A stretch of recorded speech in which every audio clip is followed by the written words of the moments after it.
Esta transmisión, en donde las autoridades de gobierno detallan el trabajo interinstitucional que se realiza para enfrentar la emergencia nacional por el COVID-19.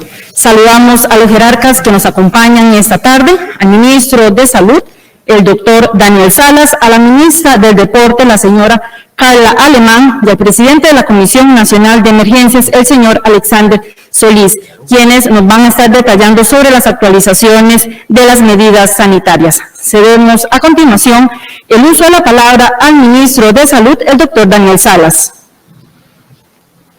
Un saludo muy cordial a don Alexander Solís, a doña Carla, todos los que están acá presentes y siguiendo la transmisión. Como ya es sabido, tenemos todavía una situación en evolución con lo que ha sido la ola pandémica que empezamos hace ya varios meses atrás. Tenemos en estos momentos también la incorporación de la circulación de la variante Delta y también estamos avanzando con la vacunación. Aquí la pieza que ocupamos, que podría eventualmente estar perdida, esa pieza, o debilitada, pero que ocupamos que se refuerce, sigue siendo la aplicación de los protocolos. Especialmente hemos visto lamentablemente comportamientos incorrectos con personas que tienen una única dosis. Incluso con las 2 dosis hay que seguir usando protocolos. En ningún momento hemos indicado de que está cerca el momento de no usar la mascarilla o no guardar las distancias respectivas en los lugares en donde se estipulan diferentes distancias, o bien el lavado continuo de manos, o mantener los lugares de reunión lo más ventilados posibles siempre que se permita. Y eso puede marcar la diferencia. Estamos viendo lamentablemente personas, recordemos con la variante Delta, que con una sola dosis de la vacuna, en realidad la protección disminuye un poco más, ¿verdad? Y eso hay que tomarlo muy en cuenta, porque sí sigue siendo las 2 dosis, el nivel máximo, especialmente 14 días después de la segunda dosis, el nivel máximo de inmunidad posible una vez completado justamente el esquema de vacunación. Pero dicho todo esto, porque yo sí llamo a la población a que por favor sigamos con protocolos, podemos tratar de maximizar nuestra convivencia social en medio del COVID si respetamos protocolos, mientras que no avancemos más con la vacunación, con el fin de balancear justamente un poco más toda esta situación y basados en estudios estadísticos de la Universidad de Costa Rica, del Observatorio del Desarrollo. Se ha tomado la decisión, en vista de las restricciones vehiculares y sus efectos en la disminución de contagios, de que a partir de septiembre, del 1 de septiembre, no habrá restricción vehicular por días diferenciados entre sábado y domingo, pero sí, obviamente se va a mantener la aplicación de la nocturna durante todos los días de la semana. O sea, se va a poder circular de 5 de la mañana a 10 de la noche, todos los días de la semana, y domingo y sábado no habrá diferenciación en la circulación, sino que se podrá circular, porque se ha visto en los estudios estadísticos que esta restricción de domingo y sábado a este momento epidemiológico ya se ha mantenido con una colaboración mucho menor, muchísimo menor en la disminución de contagios comparada con la restricción vehicular nocturna, que esa sí se mantiene al menos por este mes de septiembre. Y también indicar que, bueno, aquí está doña Carla, la ministra de Deporte, don Alexander. Ellos nos van a dar también algunas otras indicaciones de medidas que vamos a ir progresivamente tomando, que como les indicaba, sabemos que esto ha sido una ola muy prolongada, muy larga, y también tenemos que tratar siempre de avanzar, pero por favor respetando protocolos. Insisto en una de las trampas más fáciles de caer, y que yo sé que mucha gente lo ve como algo que es irreal, pero sí, se han dado muchas historias, es la gente que se reúne a comer, que no son del núcleo de convivencia, y cuando están comiendo empiezan a hablar con la mascarilla cuando se la quitan. Y eso es una trampa mortal justamente para las infecciones, sea en la casa, sea en un recinto privado o comercial, donde sea. En el momento que usted se quita la mascarilla, tenga mucho cuidado porque si no está justamente delante de su núcleo familiar, de su núcleo de convivencia, el riesgo es bastante alto y así se están dando muchísimas transmisiones hoy en día. Muchas gracias. Muchas gracias al ministro de Salud, el doctor Daniel Salas. A continuación, cedemos el uso de la palabra a la ministra del Deporte, la señora Carla Alemán. Muy buenas tardes para todas, para todos, doctor Salas, don Alexander Solís, muy buenas tardes. En primer lugar, quiero agradecer la oportunidad que se le está dando al sector de poder probar un plan piloto y principalmente de demostrarnos y de demostrar que sí podemos, que podemos cumplir disposiciones sanitarias y principalmente que esto le puede abrir una oportunidad a otras actividades que también están en estudio. Entonces, durante el mes de septiembre vamos a tener la posibilidad de probar un protocolo que se ha denominado Plan Piloto. Y pues ahí ustedes verán en el Estadio Nacional la posibilidad de tener hasta 3,000 personas con todos los cuidados, con todos los protocolos estrictos, repito, para poder tener un espacio seguro que evidentemente convocará el interés nacional y que sí tenemos, como dije anteriormente, la oportunidad para ver en el camino a Qatar a la selección masculina y como parte de la conmemoración del bicentenario de la independencia a la selección sub-20 de Costa Rica contra la selección sub-20 de España. Prácticamente es como una oportunidad, ¿verdad?, única, que no solamente abrirá espacio a esta actividad en particular, sino a otras que tengan que ver con espacios abiertos y semiabiertos. Entonces, aprovecho el espacio para decirle a nuestra gente que tenemos un gran reto por delante y que es la oportunidad que queríamos y pues ahora nos toca cumplir. Muchas gracias. Muchas gracias a la ministra del Deporte, la señora Carla Alemán. A continuación vamos a ceder el uso de la palabra al presidente de la Comisión Nacional de Emergencias, el señor Alexander Solís. Muchísimas gracias, muy buenas tardes a quienes están siguiendo esta transmisión, quienes están también acá en la sala y a los señores ministros de Salud y señora ministra del Deporte.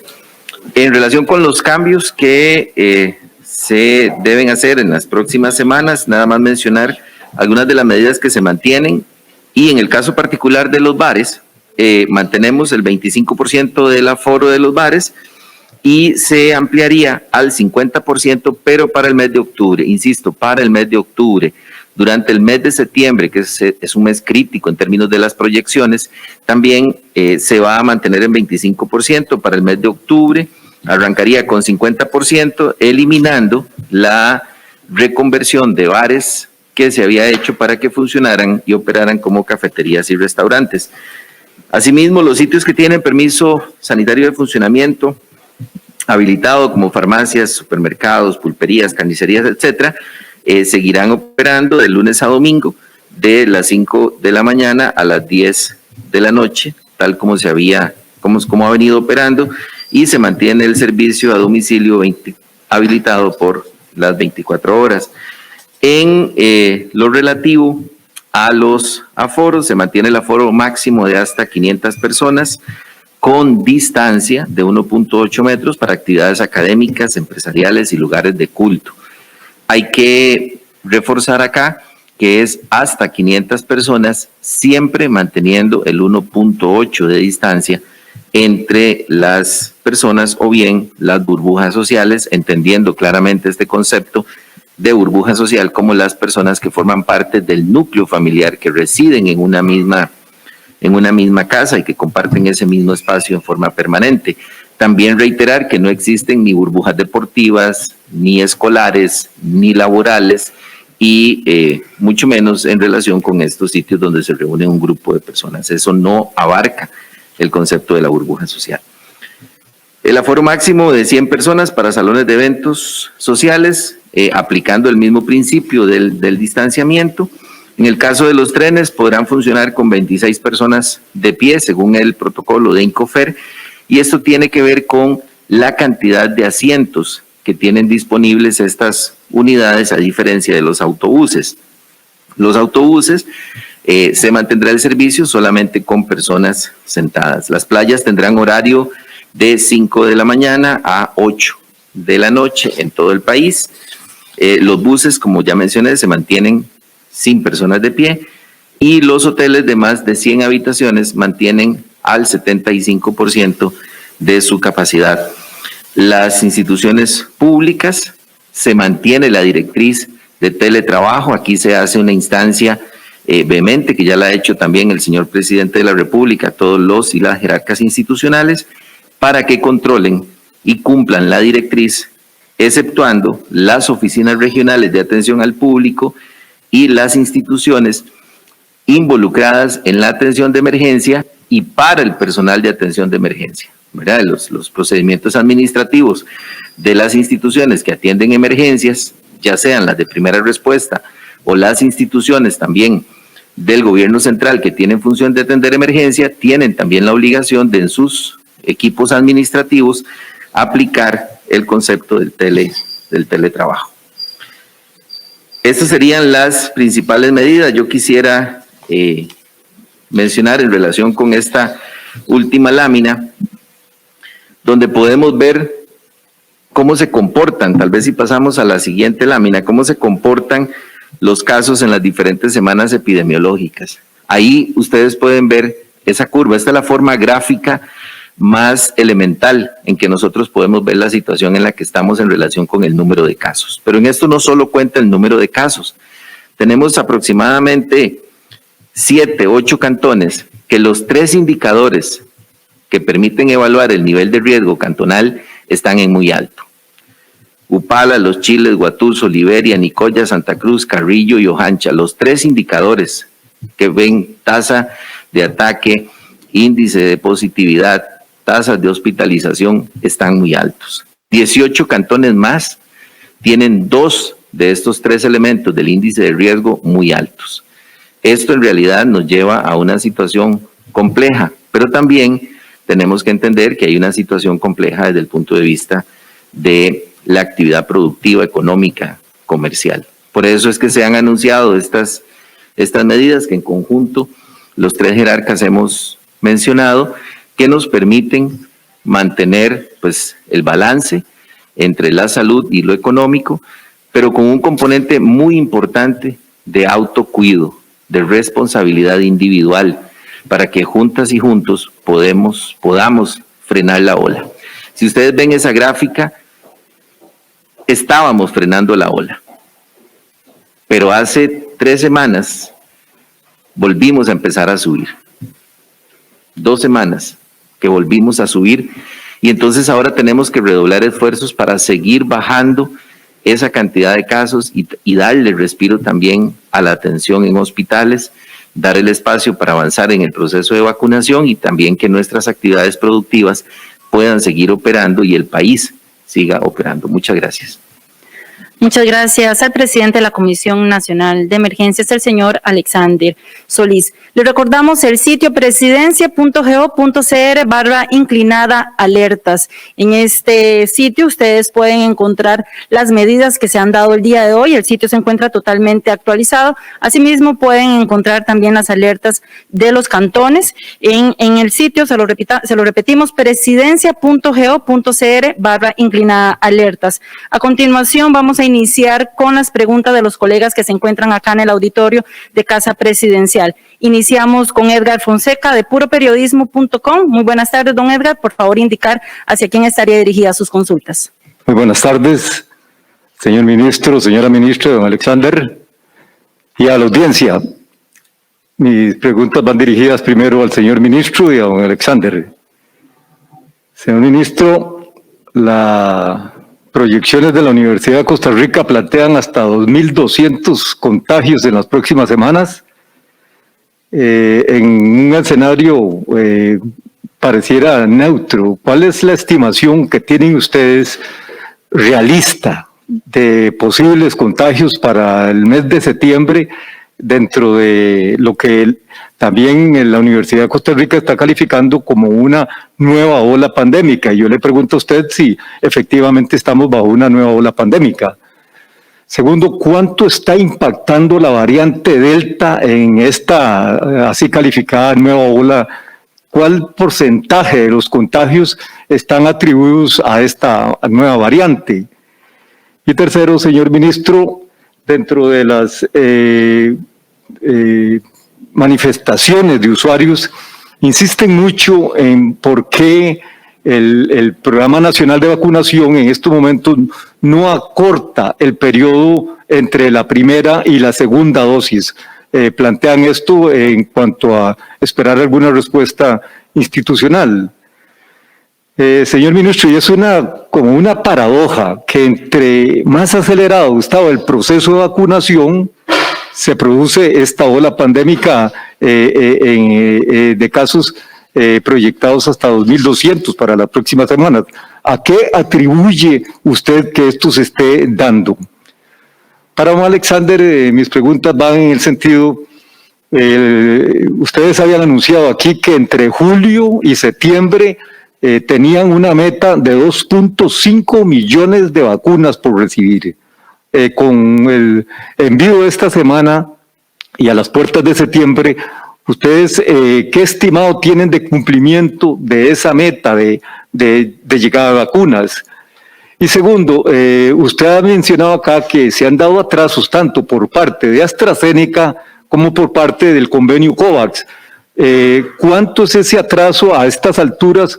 ¿Cuánto han cumplido en cuanto a las entregas y cuánto está pendiente de entregas? Esas serían las consultas. Muchas gracias, don Edgar. Iniciamos con el ministro de Salud, el doctor Daniel Salas.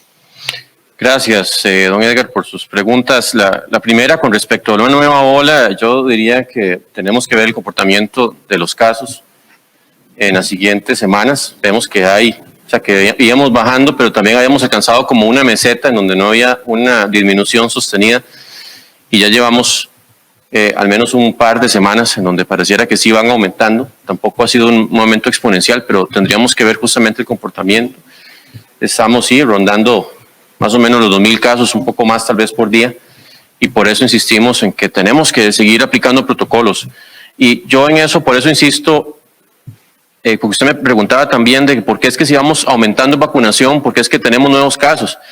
Y esa es la trampa en que han caído también muchos países que sin tener un porcentaje de vacunación más fuerte, porque recordemos que en esto ocupamos una inmunización, ojalá por encima del 70% de toda la población para tener una fortaleza de inmunidad colectiva de rebaño que cubra justamente los vacíos que van quedando de personas que no se vacunan o que no se vacunan sobre todo. Y lamentablemente muchos de esos países han dejado de usar mascarilla, han empezado a hacer eventos masivos, han empezado a mezclarse, entre burbujas indistintamente sin uso de mascarilla. Y esa es la trampa, lamentablemente, que estamos observando, que se está dando no en toda la población, pero sí hay un sector que por tener una sola dosis ya piensan que se acabó la mascarilla o que pueden perfectamente romper las burbujas de convivencia y estar hablando, por ejemplo, sin mascarilla. Entonces, no estamos todavía en el punto. Y vea que incluso países como Israel, ¿verdad?, que han estado ahí por 70% de vacunación o por encima, han tenido que volver a aplicar uso de mascarilla obligatorio. O sea, cuando usted se relaja mucho y piensa que ya la pandemia se acabó, todavía no estamos en ese punto. Y recordemos que esto es una guerra también que estamos llevando como humanidad en conjunto, ¿verdad? Y que todavía hay riesgo eventualmente de nuevas variantes, eso todavía no lo podemos predecir, pero claro que entre menos inmunizadas haya muchas poblaciones y muchos países, también hay riesgo de que existan nuevas variaciones. Entonces, claro que hemos avanzado en vacunación, pero todavía vea que lo que tenemos a nivel de segunda dosis, que es la vacunación o el nivel de vacunación máximo, ¿verdad?, que se puede alcanzar, anda por debajo del 20%. Y sí, con las primeras dosis hemos avanzado bastante, ya nos estamos acercando más al 60%, pero eso no es suficiente. Y por eso hacemos el llamado a que la gente, porque tenga una dosis, no se confíe, e incluso con la segunda, todavía hasta que no alcancemos esa inmunidad colectiva, no se confíe. ¿Cuánto aporta todo esto que estamos viendo a la variante Delta? Las determinaciones que ha hecho Inciensa semana por semana, porque recordemos que al final los análisis se hacen y se dan el resultado, ¿verdad?, generalmente cada mes, pero sí se ve en los análisis que van resultando que semana por semana hay mucho más presencia de la Delta y prácticamente es la que ha desplazado también, como lo ha ocurrido en otros países, a otras variantes. Esto recordemos que no es estadísticamente extrapolable o extendido de forma significativa a nivel estadístico a la población, en el sentido de que son muestras que se toman buscando las variantes, pero sí, en toda la determinación de variantes se ve que la Delta está ya sobresaliendo últimamente en el país. Y recordemos que incluso la Delta puede infectar con más frecuencia a personas incluso vacunadas. Lo que sí se ve es que el nivel de protección contra la enfermedad grave y contra fallecidos sigue siendo bastante fuerte, especialmente en personas que ya tienen su segunda dosis y 14 días después de esa segunda dosis para las vacunas que se aplican en nuestro país. Y con respecto a esto de por qué no se acorta, que hay gente que está exigiendo que por qué no disminuimos el intervalo de dosis, de tiempo entre las dosis, pues es algo, como lo hemos indicado, que está en análisis constante. Sabemos también que Costa Rica, por ser un país que no tiene absoluta abundancia de vacuna, pues también habrán periodos en que al final tenemos que aplicar más segundas dosis que primeras, es lo lógico. O sea, no es que tenemos 500,000 vacunas todas las semanas, ¿verdad?, que están llegando, y eso también exige que tengamos eventualmente un balance, y todo eso tiene que ser considerado dentro de la propuesta de vacunación, pero es algo que está en análisis constante y es algo que es muy probable que eventualmente en algún momento pueda ocurrir, pero todavía no habría noticia al respecto. Alcanzar inmunidad de rebaño de aquí a fin de año. La inmunidad de rebaño es un término que es muy teórico académico y no hay un consenso específico, sobre todo con las nuevas variantes, de cuánto tiene que ser. Recordemos también que en esto es imposible negar la inmunidad que ocurre también en la población por la misma exposición al virus.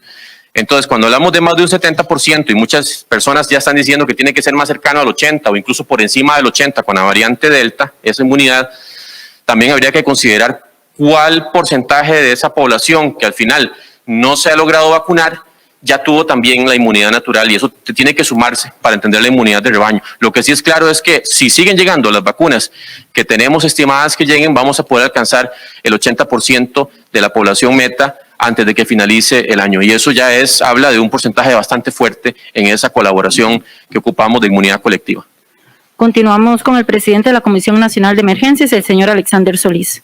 Muchas gracias, don Edgar. Muy buenas tardes. En relación con su primera pregunta sobre la meta que se estableció, que esto también derivaba de la respuesta que los ejecutivos de Pfizer brindaron a los señores y señoras diputados y diputadas, y nosotros adicionamos a ese planteamiento de Pfizer, pues las ventanas que teníamos habilitadas.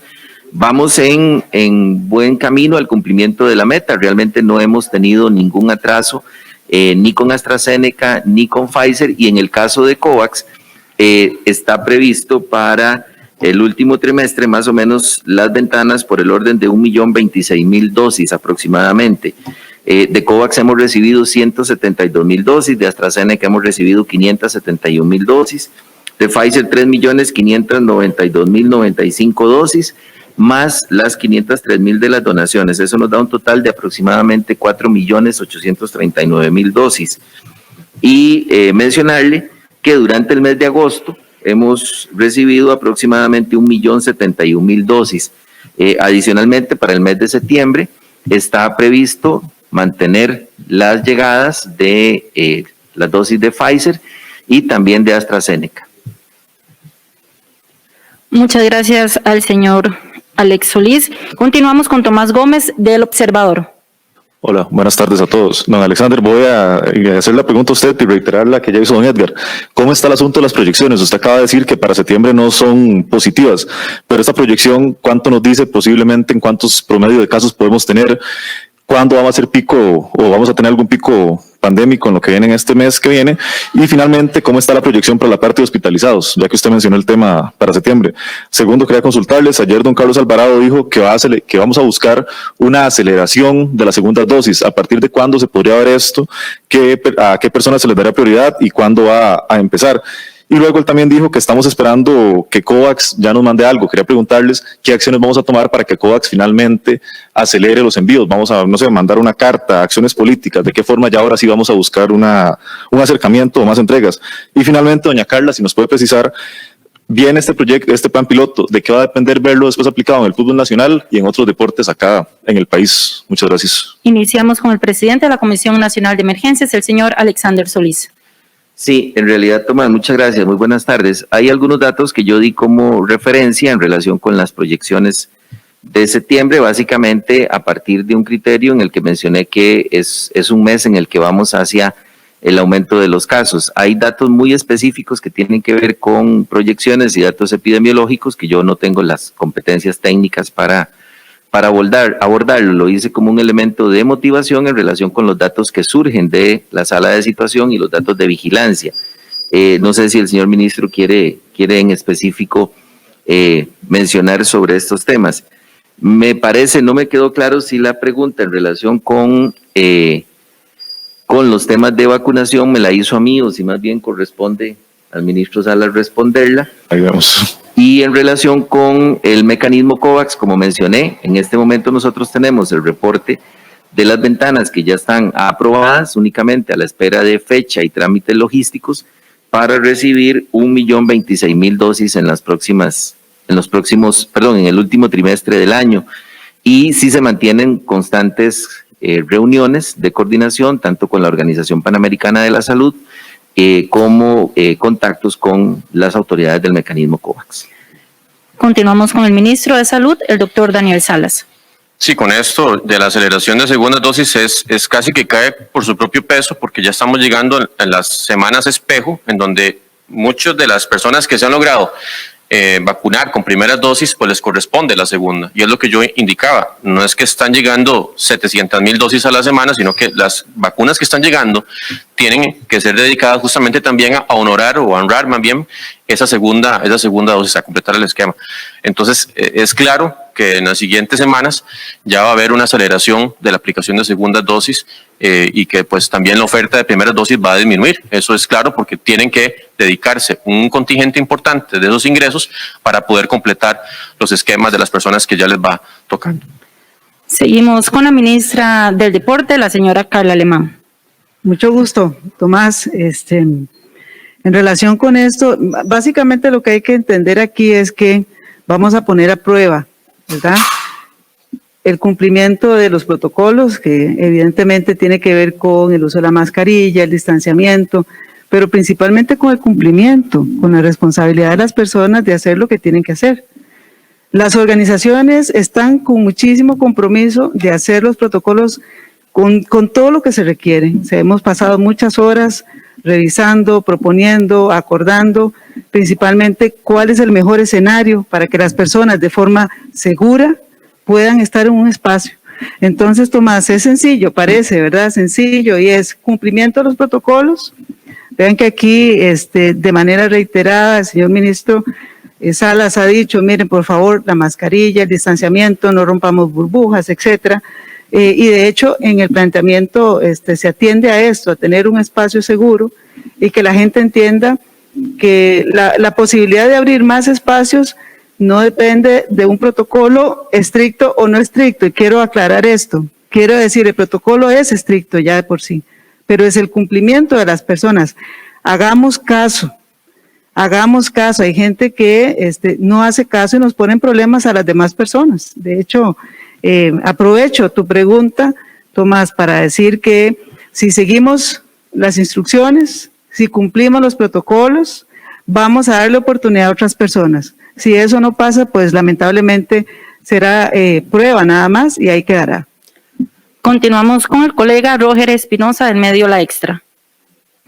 Buenas tardes. La pregunta es la siguiente. Sabemos que esta flexibilización, podríamos decir, en temas de restricciones es para el tema de activar la economía. Sin embargo, tomando en cuenta que estamos rumbo a esa cuarta ola, o ya estamos más bien, se podría tomar en cuenta devolverse, podríamos decir, echar para atrás con el tema de la restricción vehicular, tema de aforos, y en este caso también los estadios, o depende de la población en general, acatar los protocolos para ir avanzando. En eso, el hecho de que, por ejemplo, lo que va a pasar con los partidos es un plan piloto, justamente es para observar el comportamiento de la población, ver cómo van a responder a una situación que no hemos permitido hasta el momento en una forma puntual, y con base en eso podemos también considerar cómo podemos plantear otros escenarios para el futuro posiblemente próximo. Obviamente también todo está supeditado a la situación epidemiológica.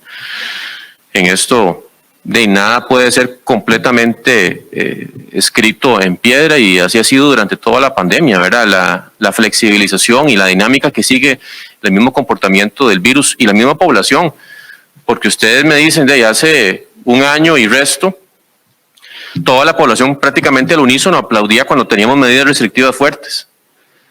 En ese momento ya más bien hay mucha necesidad y cada vez más reclamos de que tengamos eventualmente mayor apertura, pero también no podemos del todo ignorar esa curva epidemiológica, el nivel de hospitalización y los fallecidos, porque al final sigue siendo una realidad al día de hoy. Entonces sí, es claro que todavía existen rangos, ¿verdad?, de flexibilidad con esto, y que si el virus se comporta, o la variante Delta agarra mucha fuerza y tiene un comportamiento sumamente agresivo, pues tendremos también que ajustar todo lo que se ha anunciado. Esperamos que no, esperamos mantener, porque también es importante la planificación y que la gente se visualice en el tiempo, pero este virus, a mí cuando me preguntan, doctor, ¿con qué certeza podríamos en octubre o en diciembre?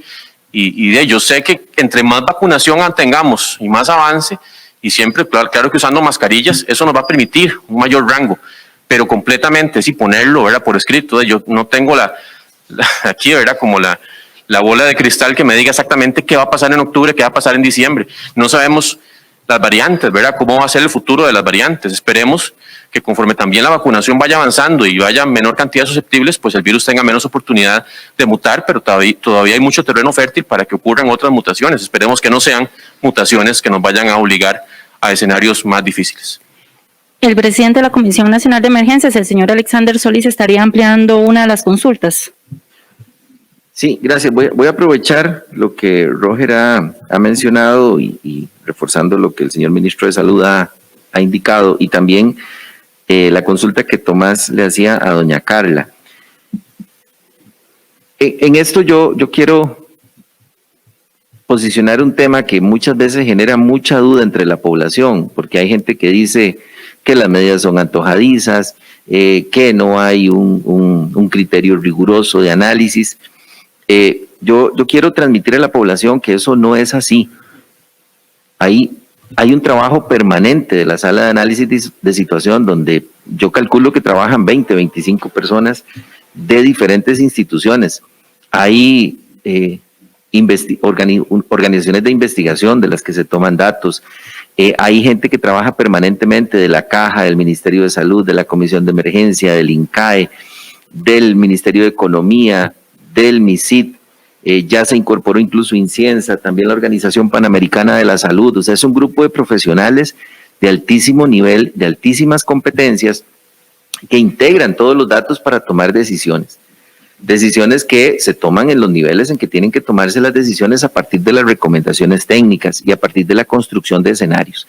Entonces, cuando hablamos de un plan piloto, estamos hablando, no es un plan piloto antojadizo, es un plan piloto que nos va a permitir calibrar el comportamiento humano. El comportamiento humano es muy variable dependiendo de las circunstancias. Por eso, por ejemplo, también apostamos en materia de gestión de riesgo a tener un simulacro nacional cada año para medir ese comportamiento, para permitir que la gente pueda prepararse para enfrentar las situaciones de emergencia. Eso es lo que buscamos con un plan piloto, poder ver cómo va a ser el comportamiento de las personas en actividades donde ya se puedan concentrar por más de 3 ceros, ¿verdad?, por más de 2 ceros en la suma de personas que están ahí.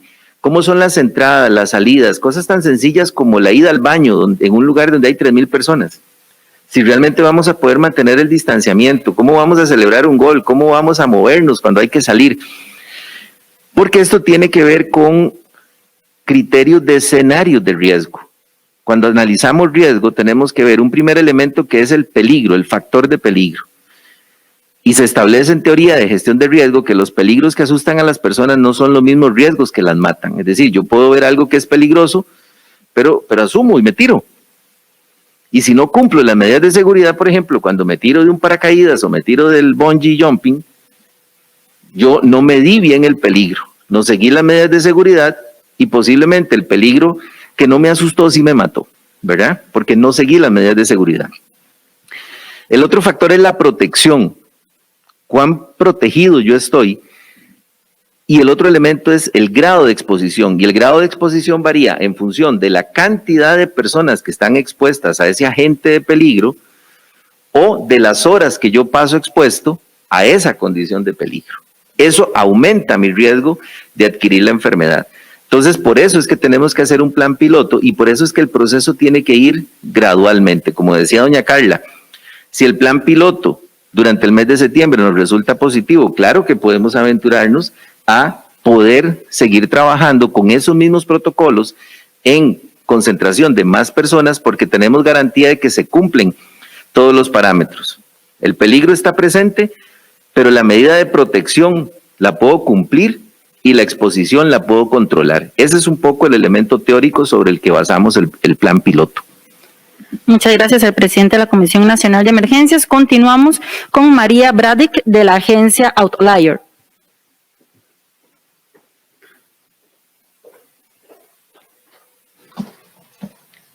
Buenas tardes a todos aquí presentes. Nuestra pregunta es porque la directriz que tenemos la pregunta sería para el ministro Salas. Tenemos la directriz de que los residentes pueden ir con su tarjeta Dimex a su device local a vacunarse. Lo que pasa es que tenemos varias personas que nos han comunicado que cuando llegan a su device local les dicen que no pueden vacunarse. Y otro problema que tenemos es que con estas personas no todos hablan español. Entonces la pregunta es básicamente hacia dónde o en qué lugar podrían ir estas personas para recibir ayuda para poder confirmar si pueden o no pueden vacunarse. Gracias. Ministro de Salud, el doctor Daniel Salas. Sí, gracias. Justamente la Comisión Nacional de Vacunación el martes pasado analizó el tema de las personas que tienen una situación regular en el país, tienen su DIMEX, su cédula de residencia, pero de repente no pueden vacunarse porque tienen que identificarse en el EDUS y entonces les piden un recibo y al final el recibo no aparece o no pueden, pero tienen su cédula de residencia y está vigente. Entonces la Comisión de Vacunación dio la instrucción a la caja que tenía que hacer sus ajustes necesarios para que esto no fuera un impedimento y que se vacunaran. Si tenían que registrarlos en un sistema alternativo, que se registren. Pero las personas residentes en todo momento se ha considerado con solo su documento, su muestra de que ya están en un asunto de avance en su regularidad incluso, ¿verdad? En el caso de los refugiados también, o en solicitud de refugio, ya es suficiente para que se vacunen. Entonces, el martes pasado se giró esa instrucción y la caja tiene que hacer sus ajustes para cumplir con esa indicación. Y ya con el asunto del lenguaje, pues sí, ahí es un poco más complejo, pues en realidad estos son barreras, ¿verdad?, que a veces se presentan dependiendo del tipo de atención, pero bueno, habría que justamente buscar la forma, ¿verdad?, de la persona interesada en vacunar, de cómo puede también llevar a alguna persona que le ayude con la traducción, si es que es un lenguaje un idioma un poco más difícil, ¿verdad?, de manejar. Continuamos con el colega Alonso Hernández de Multimedios. Buenas tardes. Doctor, quisiera preguntarle un poco en la tesis de la pregunta del colega Roger Espinosa, ¿por qué, y que quizás usted tal vez le pueda explicar a la población, por qué en el momento en que se está viendo un incremento en casos, incremento en hospitalizaciones, más bien se produce un relajamiento de medidas en torno al tema de la movilidad, los fines de semana en particular? Entendemos que entre semana todo se mantiene igual, pero en particular los fines de semana, que es cuando eventualmente la gente tiende efectivamente a tener que, por diferentes circunstancias, movilizarse. Es decir, ¿cuál es el argumento técnico científico que los lleva a ustedes a tomar esta medida en esa orientación? Eso sería la primera pregunta. Y la segunda pregunta que quiero hacerle es, si se sabe, porque los datos así lo muestran, que la vacunación es la que logra evitar la gravedad del padecimiento del virus, y así se ha demostrado en otras latitudes, y también acá en Costa Rica. Ayer las mismas autoridades de la región Huetar Norte nos decían que la mayor parte de las hospitalizaciones que se están dando en San Carlos son por gente que no está vacunada.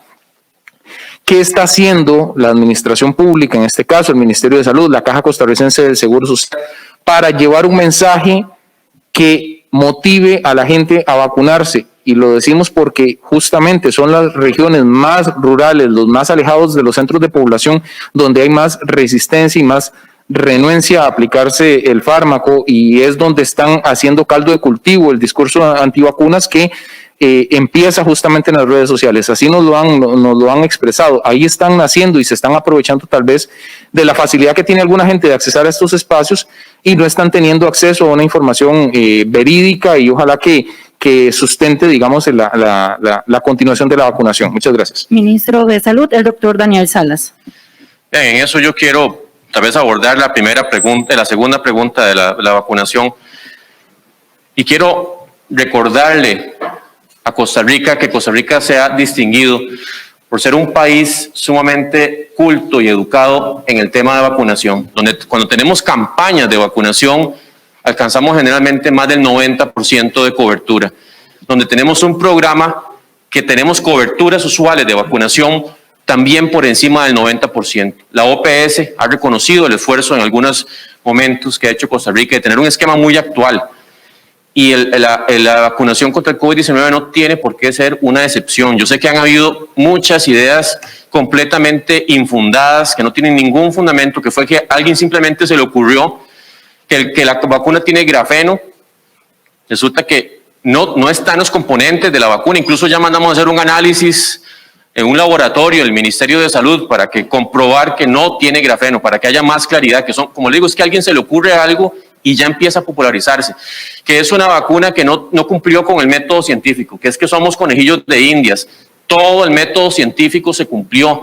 Incluso la tecnología que está detrás de estas vacunas viene siendo desarrollada desde hace más de una década atrás. Estaba ya a punto y se aprovechó justamente el COVID para desarrollar esas vacunas. Pero todo el método científico, todas las fases se cumplieron rigurosamente. Por eso es que las agencias estrictas, no es el Ministerio de Salud de un país, sino las agencias que han sido reconocidas de alta rigurosidad científica, han aprobado las vacunas que han aprobado porque cumplieron con ese método científico. Que es un mecanismo de control, que ahora es como la seña del 666 de la bestia y que entonces que ya el gobierno va a decir que no pueden entrar a los restaurantes el que no está vacunado. Vean, las epidemias y este tipo de situaciones son cíclicas. Hace algunos años, décadas atrás, había condiciones parecidas en donde por otras epidemias similares también se solicitaba el carnet de vacunación para poder ingresar a recintos para no infectar a otras personas que sí pueden eventualmente enfermar gravemente o morir.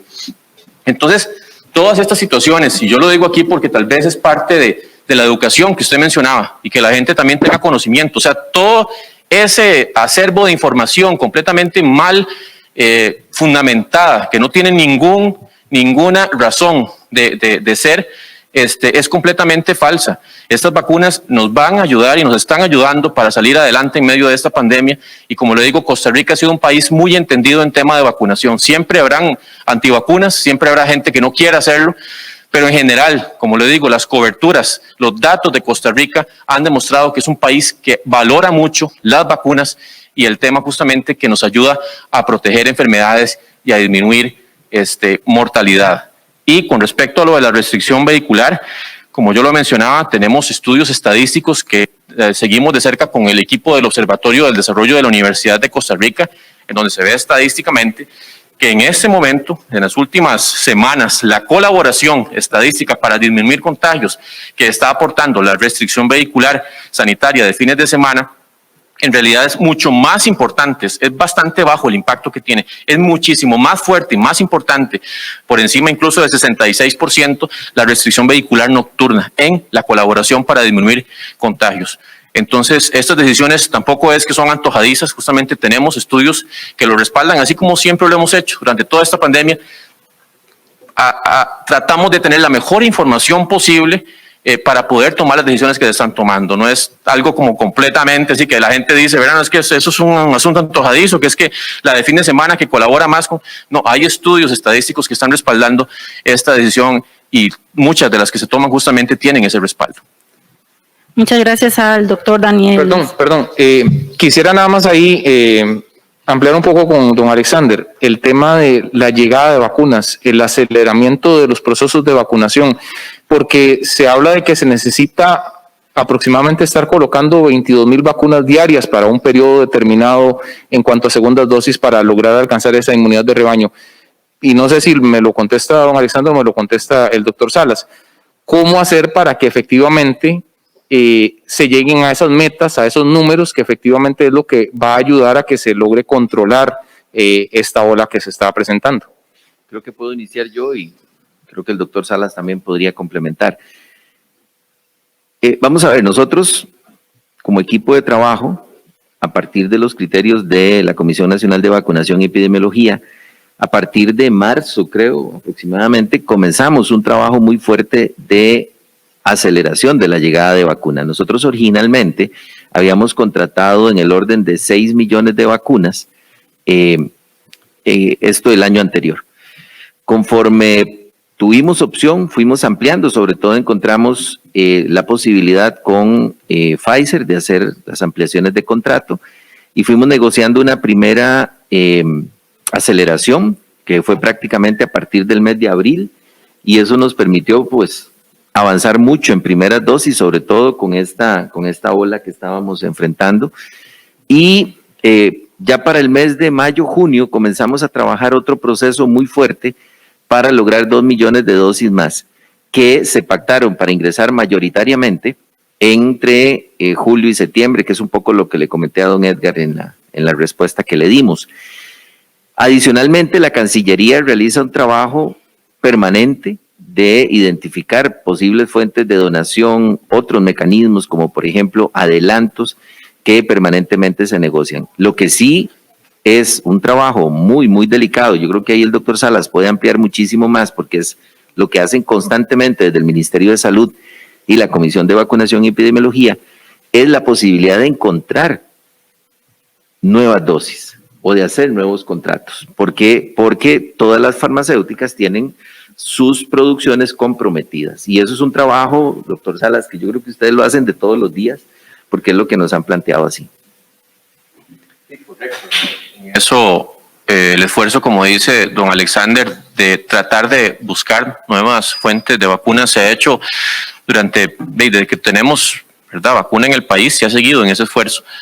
Y las farmacéuticas han sido muy claras porque es que también tenemos que entender, hay muchísima necesidad de vacunas a nivel mundial. Hay países que tienen apenas un 5% de aplicación de primeras dosis.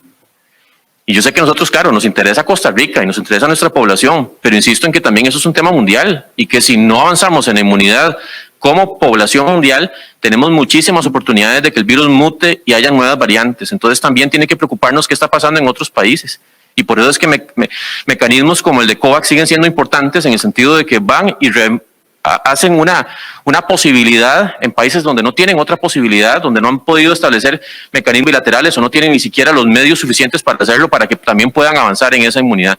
Pero los esfuerzos están constantes, como dice don Alexander.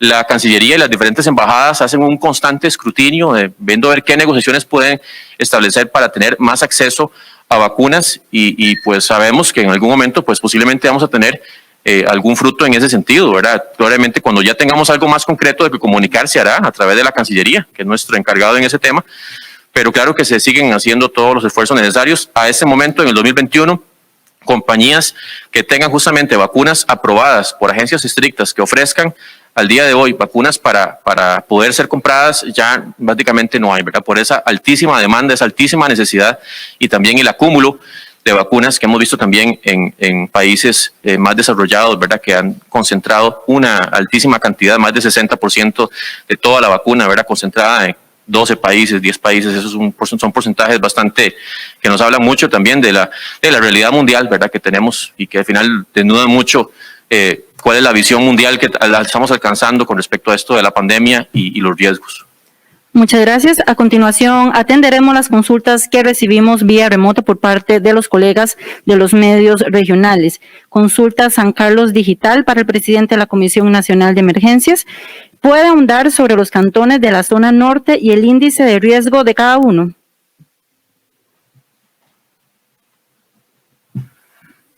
Bien, muchísimas gracias. En lo específico de la zona norte, como mencioné durante la presentación, Upala, Los Chiles y Guatuso presentan los 3 indicadores que miden el índice de riesgo cantonal como muy alto. Estos 3 indicadores son la tasa de ataque en el cantón comparada con el nivel nacional. El segundo tiene que ver con la tasa de hospitalización, es decir, cuánto aporta cada cantón a la red hospitalaria, entendiendo que la red hospitalaria es un solo sistema, ¿no? Y ustedes lo han visto cuando se mueven caravanas. Creo que de la zona norte han venido 2 caravanas seguidas en la última semana de pacientes para ser atendidos en San José. Esto es un tema que lo anuncia constantemente la Caja Costarricense de Seguro Social. Y el último es el índice de positividad, es decir, cuál es el porcentaje de personas de todas las que se hacen la prueba que salen positivas. Y en el caso de San Carlos, Zarcero y Río Cuarto, mantienen 2 indicadores de los 3 en condición de muy alta. Creo que me faltan los chiles, que estoy tratando de identificarlo entre los que tengo como la lista de los principales, pero no me está apareciendo aquí. Podríamos buscarlo y darle la información específica directamente al medio. No estoy encontrando los chiles entre los que tiene 2 factores como muy altos, entonces por eso se me sale del rango que estoy manejando ahorita. Muchas gracias. Continuamos con Acontecer CR, que hace 2 consultas para el doctor Daniel Salas. ¿No creen que es contraproducente bajar el distanciamiento en los centros educativos cuando en la Caja Costarricense de Seguro Social han dicho que en el país está a las puertas de una 4ª ola pandémica? Y la segunda sería, ¿el país no ha vuelto a valorar pedir la prueba COVID-19 negativa para ingresar al país o un certificado de vacunación? Gracias. Acontecer, la pregunta 1, que se refiere al metro de distancia, igual como les hemos indicado, las decisiones que se toman siempre se busca que estén con un sustento estadístico, epidemiológico, un sustento real, y en esto hay estudios que se han hecho en Estados Unidos en donde se han demostrado grupos que tienen 1,8 metros y grupos que tienen 1 metro, y se dan seguimiento justamente al comportamiento de infecciones, y se ha visto que no hay una significancia estadística. ¿Por qué? Porque los niños en los centros educativos, en las aulas, no se quitan la mascarilla, que es diferente, por ejemplo, como indicábamos, a un restaurante, a un bar, a un cine, que la gente se quita la mascarilla para estar ingiriendo alimentos. En el momento que se quita la mascarilla, empiezan a hablar y empiezan las gotitas a salir más fácilmente. Entonces, por eso es que justamente esa distancia de 1,8, reducirla a 1 metro, está totalmente justificada y respaldada, y así incluso lo ha recomendado y lo han estado usando también en los Estados Unidos en el CDC. Y con respecto a lo de la prueba COVID, vean, en esto de la prueba lo hemos dicho varias veces, pero es importante recalcarlo. Si usted va a entrar en un lugar y usted se hace la prueba 72 horas antes, resulta que tenemos hasta un 40% de personas que son asintomáticas, no tienen síntomas. Y después de que usted se hizo esa muestra, usted puede estar sin síntomas y al cabo de esas 72 horas, usted puede hacerse positivo en esa prueba, que no se repite, porque es 72 horas antes en cualquier momento. Entonces, ustedes han visto que países que tienen este requisito, lo han tenido desde hace mucho tiempo, de la PCR de ingreso, tienen ahorita la variante Delta y está circulando ampliamente. ¿Por qué? Porque justamente la misma OMS lo ha dicho, este método da una muy falsa sensación, de verdad, una muy falsa sensación de seguridad.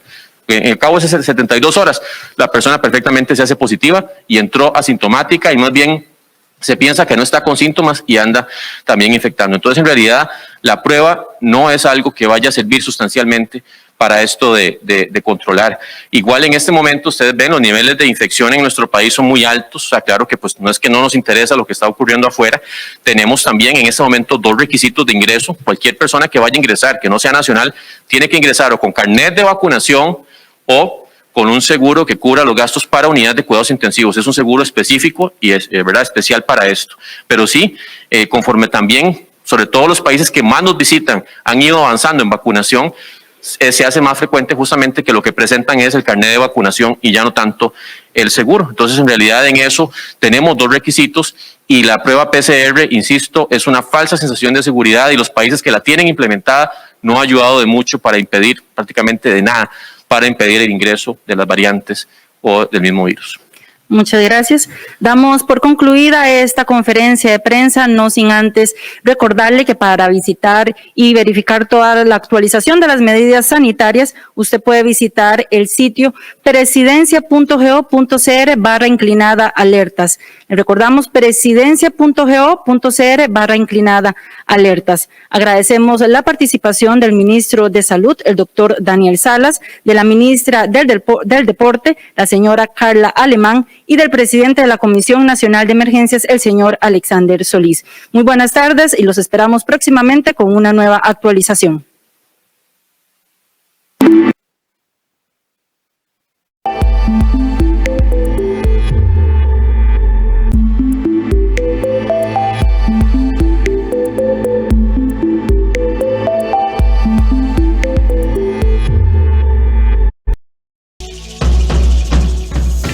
continuación, Costa Rica Noticias Regional.